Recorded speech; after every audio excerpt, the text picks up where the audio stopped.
Kisah Aditya, si pemuda kaya, episode 53. Di episode sebelumnya, Nico yang tengah berdebat dengan Aditya, terdengar, Aditya berkata, mau berapa kali pun, kita mencocokkan kedua pembukuan ini, tidak akan kita temui perbedaan.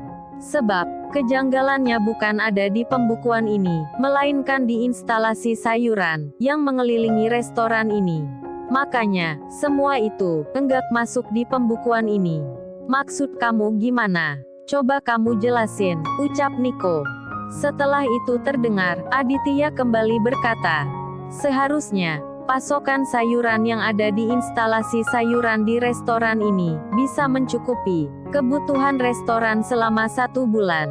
Adapun kurang, paling hanya sedikit saja, ucap Aditya, lalu kembali berkata, makanya, tadi pas sampai di sini, saya langsung memeriksa instalasi sayuran. Takutnya ada yang salah, tapi ternyata, semua normal.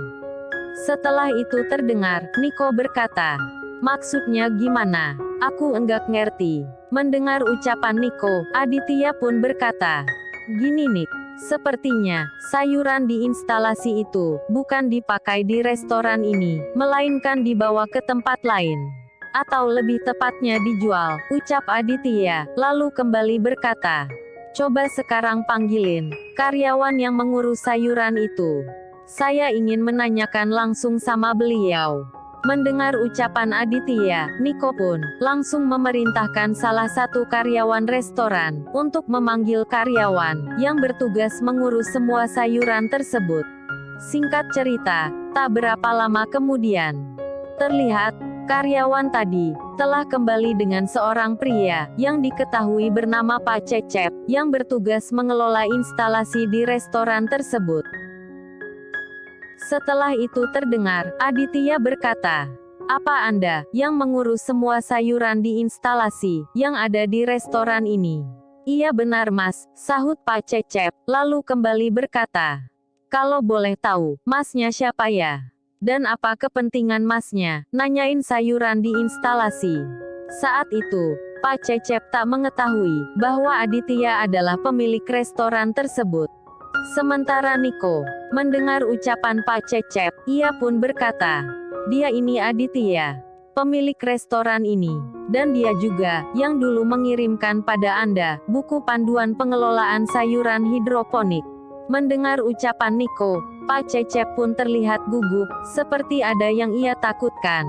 Setelah itu terdengar, Aditya berkata, oh ya, saya hanya ingin tanya, apa ada kendala dengan instalasi sayuran itu? Tidak Pak, sahut Pak Cecep terbata-bata. Setelah itu terdengar lagi, Aditya berkata, terus, kalau enggak ada kendala, kira-kira, kemana larinya sayuran itu? Mendengar ucapan Aditya, lagi-lagi, Pak Cecep diam tak berkata. Melihat tingkah Pak Cecep yang seperti orang bisu, Nico pun berkata, Pak Cecep, Bapak dengar enggak, yang barusan dikatakan Aditya? Iya Pak, saya dengar, sahut Pak Cecep. Setelah itu terdengar lagi, Nico berkata, ya udah, kalau gitu Bapak jawab yang ditanyakan Aditya, ucap Nico. Sementara Viren dan Doris mendengar ucapan Nico, wajah mereka pun terlihat pucat. Terdengar pula saat itu, Doris berkata, Vir, gawat nih, kalau sampai Pak Cecep buka mulut. Di sela pembicaraan Doris dan Viren, terdengar, Pak Cecep berkata, anu Pak Nico, semua sayurannya dijual sama Pak Doris dan Pak Viren, sahut Pak Cecep, yang makin terlihat gugup. Mendengar ucapan Pak Cecep, Nico pun langsung terlihat marah. Setelah itu terdengar, Nico berkata, Doris, Viren, apa benar yang tadi dikatakan Pak Cecep? Mendengar ucapan itu, Doris dan Viren langsung menundukkan wajahnya. Setelah itu terdengar lagi, Nico berkata, kalian dengar enggak, yang barusan saya bilang? Iya Pak Nico, kami dengar, sahut Doris dan Viren, secara bersamaan. Setelah itu terdengar, Viren berkata, benar yang dikatakan Pak Cecep, sahut Viren, lalu melanjutkan kembali perkataannya. Sebenarnya, itu semua idenya Doris Pak. Loh kok saya sih? Sahut Doris. Setelah itu terdengar lagi, Viren berkata, kamu kan, yang ngasih ide itu. Awalnya kamu bilang, kita jual sedikit saja, tapi setelah tahu, kalau semua sayuran itu, enggak masuk di pembukuan restoran, lama-kelamaan, semua sayurannya kamu jual sama Pak Thohir. Mendengar ucapan Viren, Doris pun berkata, hasilnya kan kita bagi dua, jadi enggak bisa dong, semua kesalahannya, kamu lemparin sama saya, ucap Doris, lalu kembali berkata pada Pak Cecep. Pak Cecep, kamu juga kan, dapat bagian dari hasil penjualan itu. Jadi, Bapak juga harus tanggung jawab. Mendengar ucapan Doris, Pak Cecep pun ingin berkata. Namun, tiba-tiba terdengar, Pak Kasman berkata, pantasan saja Mas Adit. Waktu saya ngantarin sayuran ke restoran ini, beberapa kali, saya melihat Pak Thohir dan anak buahnya. Tak kirain, Pak Thohir nyuplai bahan juga di restoran ini, ucap Pak Kasman.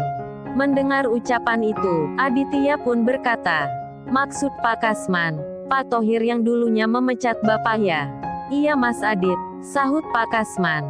Setelah itu terdengar lagi, Aditya berkata, jadi dia yang membeli sayuran dari restoran ini. Sementara Niko, yang telah mengetahui perbuatan Doris dan Viren, dan ditambah lagi, ia telah salah mengartikan ucapan Aditya, ia pun berkata, Dit, saya minta maaf ya. Udah, enggak apa-apa kok. Tapi lain kali, dengar dulu penjelasannya, jangan langsung marah-marah enggak jelas, sahut Aditya.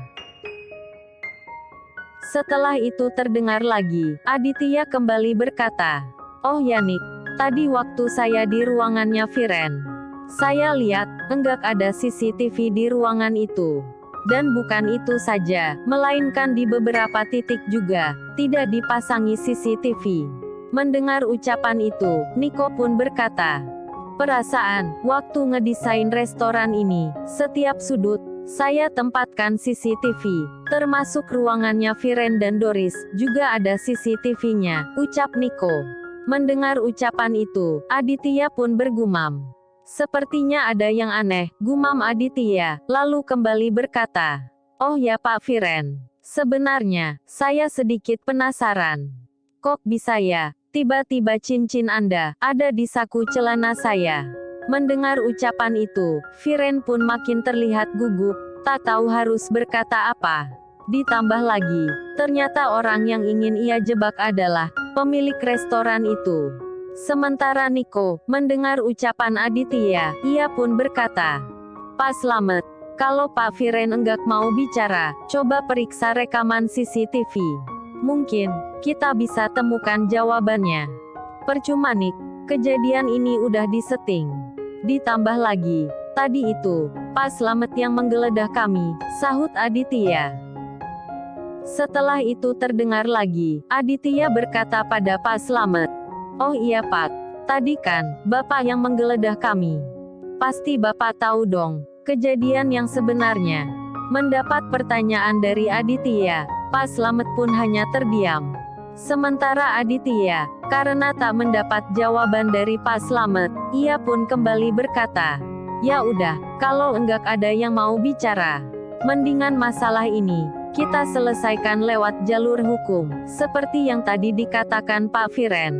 Mendengar ucapan Aditya, Pak Slamet berkata, jangan Pak, saya jangan dibawa ke kantor polisi. Tadi itu saya disuruh sama Pak Viren, ucap Pak Slamet, lalu mulai menceritakan kejadian sebenarnya. Setelah mendengar penuturan dari Pak Slamet, Niko pun berkata, kalau kejadiannya seperti itu, mendingan lewat jalur hukum saja Dit, biar mereka-mereka ini, enggak ngulangin perbuatannya lagi. Aduh jangan Pak Niko. Kalau saya di penjara, anak dan istri saya mau makan apa, sahut Pak Slamet. Setelah itu terdengar, Aditya berkata, udahlah Nik, masalahnya enggak usah terlalu diperpanjang. Tapi alangkah baiknya, yang terlibat dengan masalah ini, kita istirahatkan saja dulu. Maksud kamu, Kamu lepasin mereka gitu aja ya, sahut Nico, lalu kembali berkata. Saya heran deh dengan pola pikir kamu, sampai segampang itu maafin orang. Nyata-nyata, mereka udah ngejebak kamu, masih juga kamu maafin, ucap Nico. Sementara Aditya, mendengar ucapan Nico, ia pun berkata, udah enggak apa-apa Nick. Mungkin, dengan dikeluarkannya mereka dari restoran ini, mereka bisa menyadari perbuatan mereka. Maksud Pak Adit, kami dipecat, ucap Doris dan Viren. Mendengar ucapan Doris dan Viren, Pak Kasman yang dari tadi hanya mendengar, beliau pun berkata, sekarang aja panggil Pak Adit. Tadinya ditarik-tarik kayak maling, ucap Pak Kasman. Sementara Pak Slamet, mendengar ucapan Aditya, beliau pun berkata, Pak, apa saya juga dipecat? Ya, Anda juga, sahut Aditya. Terlihat saat itu, dari raut wajah Doris, Viren, Pak Slamet dan Pak Cecep, tampak menyesali perbuatan mereka. Di sela-sela itu terdengar, Nico berkata, kalian ngapain masih di sini? Kalian enggak dengar, yang tadi dikatakan Aditya.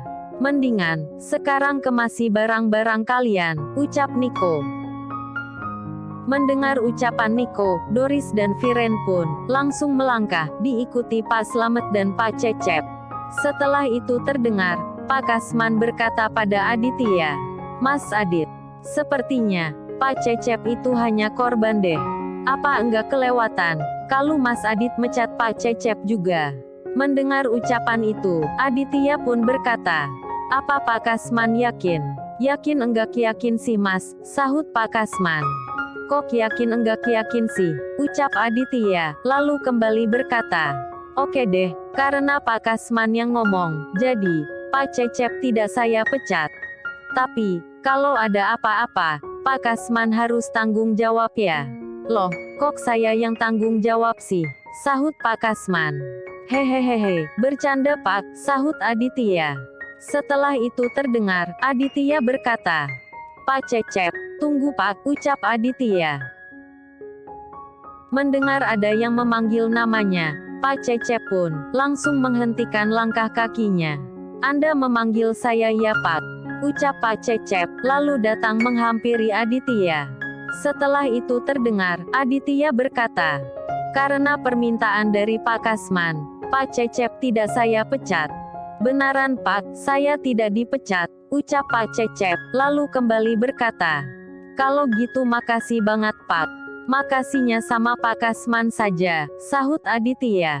Setelah itu terdengar, Pak Kasman berkata, ingat loh Pak Cecep, Mas Adit tuh, enggak pernah ngasih kesempatan kedua sama orang. Jadi, Pak Kasman harus jujur, kalau mau lama kerja dengan Mas Adit, ucap Pak Kasman. Sementara Clara, yang dari tadi melihat dan mendengar, ia pun makin penasaran dengan kehidupan Aditya. Benar-benar bos yang aneh, gumam Clara saat itu. Sementara Nico, terlihat saat itu, ia menghampiri Clara lalu berkata, Mbak, tolong kejadian ini jangan dimuat di media ya. Mendengar ucapan Nico, Clara pun terdiam. Namun, di sela kebisuannya itu, ia pun bergumam, masa sih, berita sebesar ini, enggak boleh saya liput.